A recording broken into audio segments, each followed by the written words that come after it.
အားလုံးပဲမင်္ဂလာပါဗျာ BGB ကနေကြိုဆိုလိုက်ပါတယ်ဒီနေ့ကျွန်တော်စကားလေးနည်းနည်းပြောစရာရှိပါတယ်ဒီ channel လေးကကျွန်တော်ရဲ့ဝါသနာရရွေးချယ်ခံမှန်းပေးနေရဖြစ်ပြီးညီကိုတို့အတွက်ထောက်ကူဖြစ်မယ်ဆိုရင်အများကြီးဝမ်းသာပါတယ်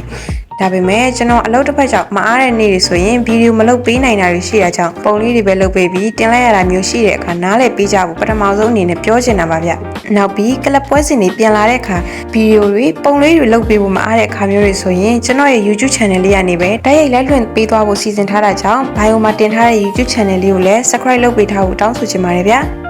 ကဲစကားလည်းနည်းနည်းရှည်သွားပြီဆိုတော့ပထမဆုံးအနေနဲ့အာဂျင်တီးနားနဲ့ကိဗာရီပွဲနဲ့ဆက်လိုက်ကြရအောင်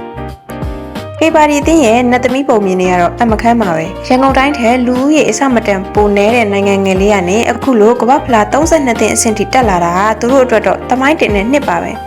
ခန်းစစ်ကစားပုံကလည်းအင်မတန်ချစ်လက်တဲ့အသင်းပါအာဂျင်တီးနားတို့ကတော့အပေါ်ယံကြည့်ရင်ဒီလိုအသင်းမျိုးကို AC 3 9ပြက်လောက်နဲ့နိုင်တယ်ဆိုပေမဲ့ body နှလုံးတရေထိပေးထားပြီး9ပေါင်ချီ3လုံး50စားဆိုတာကြီးကတော့အရင်ကြေးထက်လွန်းပါတယ်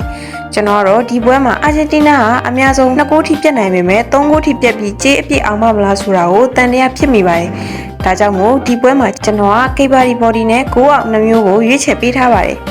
အမြင်ကွဲလွဲနေတာမို့အကြိုက်တူမှလိုက်ကစားစီချင်ပါတယ်ဒုတိယပွဲကတော့အီဂျစ်နဲ့အော်စတြီးယားရဲ့ပွဲပါအီဂျစ်တို့ဟာအုပ်စုအတွင်းရှုံးပွဲမရှိနဲ့32သင်းအဆင့်တက်လာတဲ့အသင်းပါအော်စတြီးယားတို့ကတော့တူရကီကိုနိုင် USA ကိုရှုံးပြီးပါရာဂွေးကိုတရေဆိုတဲ့ရလဒ်နဲ့နောက်တစ်ဆင့်တက်လာတာပါဒါတွေကိုကျွန်တော်ဘာလို့ပြန်ပြောပြနေလဲဆိုတော့လိုအပ်လို့ပါခြေစမ်းမတီးမရင်ဖြစ်နေတဲ့တူရကီသင်းတွေကိုပဲနိုင်ပြီးပါရာဂွေးလိုအသင်းကိုတောင်အနိုင်မကန်နိုင်ခဲ့ပါဘူးဒါကြောင့်ဒီနေ့ပွဲမှာတရေ90အရှုံးပေးထားတဲ့အီဂျစ်ဘော်ရီနဲ့နှလုံးစုပြား90စားရမယ်ဂိုးပေါ်2မျိုးစလုံးကိုပဲကြိုက်ပါတယ်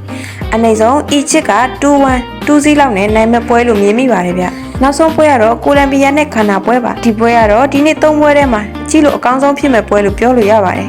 ကိုလံဘီယာအသင်းဟာခန်းစစ်ပိုင်းဟာတကယ်ကိုချစ်လွန်းလို့တိုက်စစ်ကလည်းအရေးသွေးရှိတဲ့အသင်းမှာတစ်ဖက်ကဂါနာအသင်းကလည်းကစားပုံမှာကြောတဲ့အသင်းပြီးအင်္ဂလန်လိုအသင်းကိုတောင်တရေကစားနိုင်တဲ့အသင်းမှာနောက်ဆုံးပွဲမှာတော့ခရိုအေးရှားကို2-1ဆိုတဲ့ရလဒ်နဲ့အရေးနိုင်ခဲ့ပါတယ်ဒီပွဲကကိုလံဘီယာနိုင်တယ်လူတိုင်းကကိုလံဘီယာကိုကြိုက်ကြတယ်ဆိုပေမဲ့ဘော်ဒီဂျီတစ်လုံး50အရှုံးနေတာမှာနှလုံး9ပြတ်မှလားမပြတ်ဘူးလားဆိုတာကစဉ်းစားကြရပါဘော်ဒီကိုတော့ရွေးမပေးတော့ပါဘူးဗျကိုဘော်ကိုပဲရွေးပေးထားပါတယ်ကျွန်တော်ဗီဒီယိုလေးကိုအဆုံးထိကြည့်ပြီးတဲ့ညီကိုများအားလုံးကျေးဇူးအများကြီးတင်ပါတယ်ဗျာနောက်ဗီဒီယိုမှာပြန်တွေ့ကြမယ်နော်